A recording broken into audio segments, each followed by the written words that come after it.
안녕하세요. 토요미스테리 디바제시카입니다. 여러분의 구독 감사드립니다. 전 계속 좋은 영상을 만들겠습니다. 지난 2018년 8월입니다. 충남 공주의 한 공사 현장에서 굴착기 기사 한 명이 사망하는 사건이 발생했죠. 지하 22m 아래에서 굴을 파내려 가던 인부 머리 위로 암벽이 무너져 내린 겁니다. 현장에서 그와 함께 작업을 하다가 다행히 살아남은 다른 인부 원 씨는 이 사고 지점이 물이 새어날 정도로 아주 취약한 땅이고 당시 기본적인 안전장치도 제대로 없었다라고 말하는데요. 그렇다면 도대체 왜 그 위험을 무릅쓰고 땅을 파는 공사를 했는지가 궁금해집니다. 사실 이들은 누군가의 비밀스러운 의뢰를 받고 작업 중이었는데요. 공사를 의뢰한 사람은 A씨. 그는 소문나지 않게 비밀스럽게 땅을 팔 사람을 수소문해왔고 최대한 눈에 띄지 않게 공사를 해왔습니다. 그 이유는 바로 숨겨진 금괴를 찾기 위해서였는데요. 그가 찾아 헤매던 무려 2,400톤이나 된다는 이 금괴는 야마시타 골드라 불립니다. 이건 제2차 세계대전 당시에 패전을 한 일본군이 숨겨놓은 금괴를 말하는데 추정이 되기에 최소 수백에서 최대 수천 톤까지 된다는 금괴. 그게 충남 공주 어딘가에 묻혀 있다는 소문에 공사를 감행했던 거죠. 자, 그렇다면 이 엄청난 양의 금괴가 한국에 있다는 소문은 어디에서 시작된 걸까요? 물론 아직까지 어디에서도 공식적으로 야마시타 골드를 발견했다는 소식은 없습니다. 하지만 이 금괴를 둘러싼 이야기는 아시아 전역에 다양하게 퍼져 있습니다. 그 소문의 시작은 이러했죠. 2차 세계대전 당시 일본군은 아시아 곳곳을 침략하면서 약탈을 일삼았습니다. 인도네시아, 싱가폴, 태국을 비롯한 아시아 12나라에서 금괴뿐만 아니라 귀해 보이는 것들이라면 모조리 수입했다고 하는데요. 이렇게 전리품이 꽤 모이게 되자 그들은 이것을 당시 그들이 점령하고 있던 필리핀으로 한데 모으게 됩니다. 이걸 모아두고 나중에 한꺼번에 일본 본토로 가져오려고 했던 거죠. 그런데 미국이 여기에 참전을 하게 되면서 전쟁의 상황이 뒤바뀌었고요. 게다가 동남아의 해상 루트가 봉쇄당하면서 필리핀에서 이걸 가져오는 이송에 차질이 생긴 겁니다. 이때 일본은 급히 다른 작전을 펼치게 되는데 암호명 킨노유리, 우리말로 해석하면 황금백합이라는 뜻의 비밀작전입니다. 일본군은 일단 이 금괴와 전리품을 필리핀에 숨겨둡니다. 그래서 포로와 병사들을 동원해서 땅굴과 터널, 동굴을 판 다음에 곳곳에 묻게 했죠. 전쟁이 어느 정도 진정이 되면 다시 돌아와서 안전하게 일본으로 가져가려고 했던 겁니다.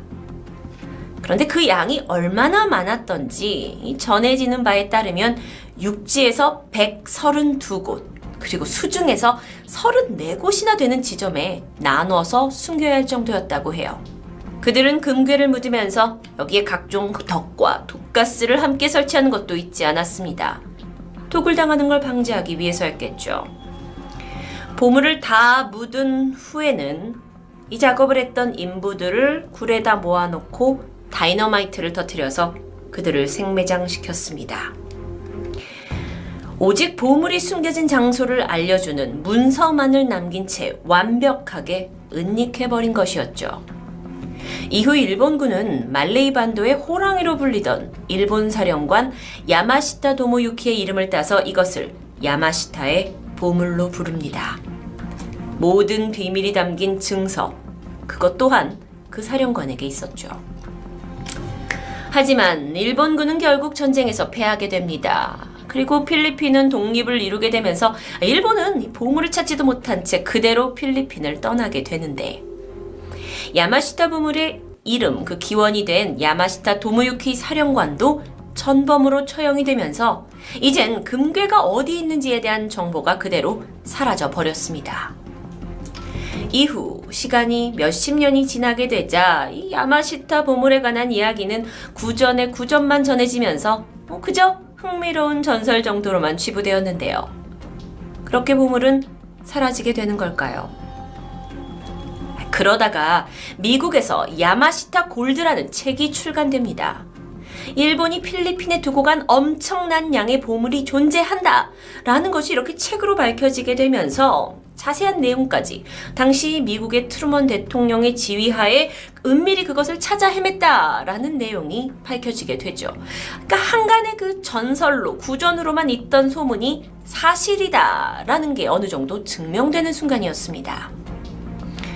야마시타 보물을 연구하는 전문가들에 의하면 이 숨겨진 보물의 가치가 무려 약 1경원이라고 하는데요. 전 도대체 가늠도 안 되는 숫자입니다.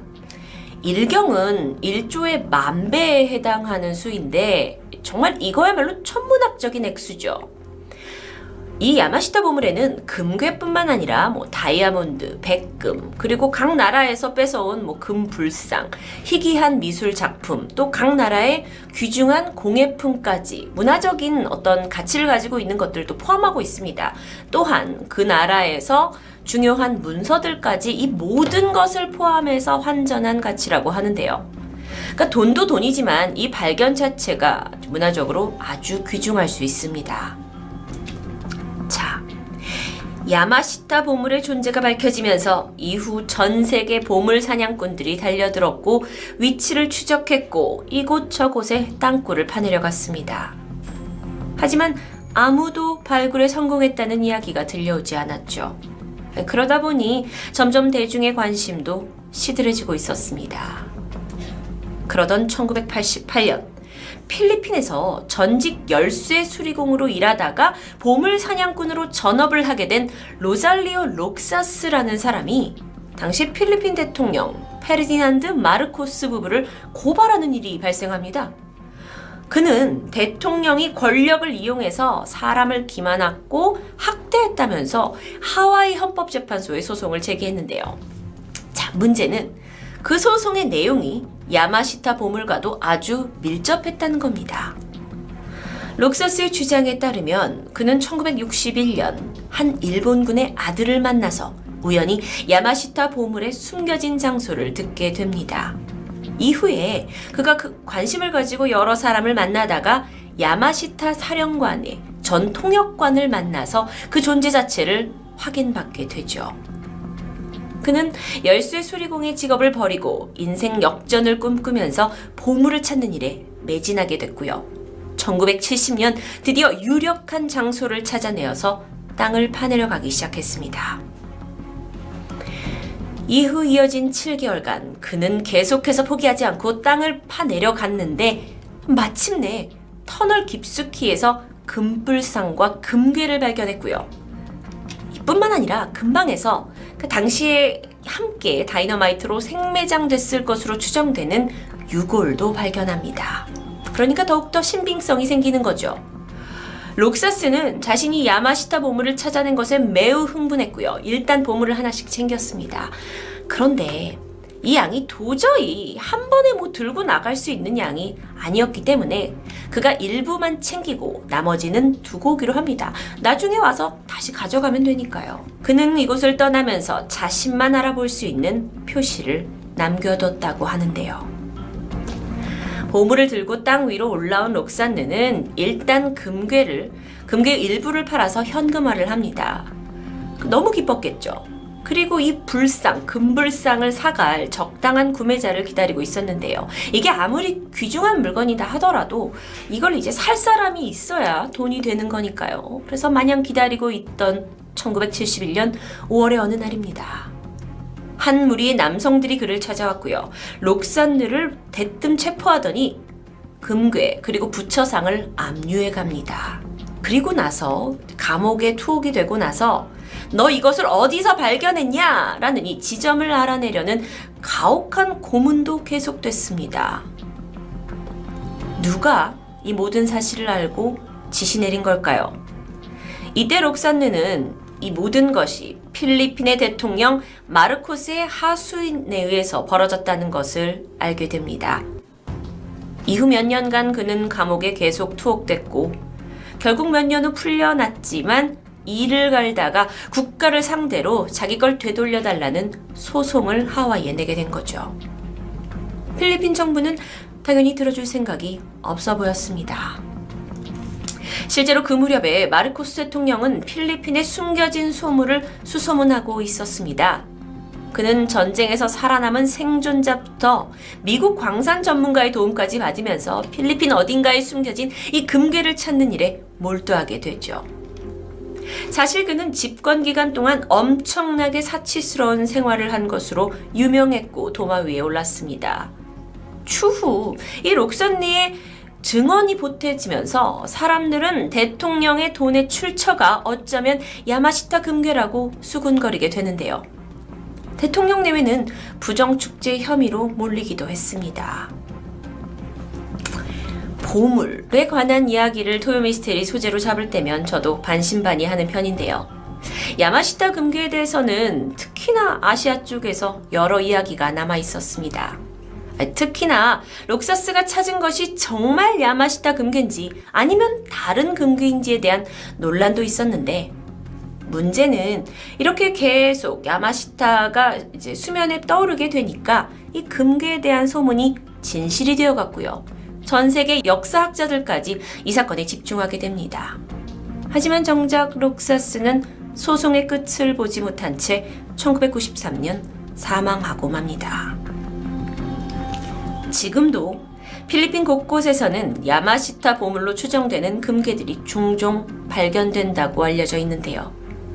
그리고 필리핀뿐만 아니라 대한민국의 공주에서 발굴 작업이 이루어진 것은 그 금괴를 실은 배가 금강유역으로 들어왔다라는 소문에서 진행된 작업이었다고 합니다. 필리핀에 묻혀있는 그 야마시타 금은 보화가 어디로 옮겨졌다더라, 어디에 있다더라 라는 솔깃한 이야기가 발단이었겠죠. 하지만 앞서 들으셨던 것처럼 보물을 찾겠다는 탐욕은 결국 인부들의 사망을 낳게 했는데요. 이런 생각이 들었습니다. 야마시타 보물은 일본의 탐욕을 상징할 수 있습니다. 그건 처음부터 그들의 것이 아니었으니까요. 만약 그 탐욕의 판도라 상자가 열린다면, 아니 발견된다면 어쩌면 인간의 탐욕 본능이 되살아나지 않을까요? 그렇다면 그것을 비밀로 남겨두는 것이 평화롭지 않을까요?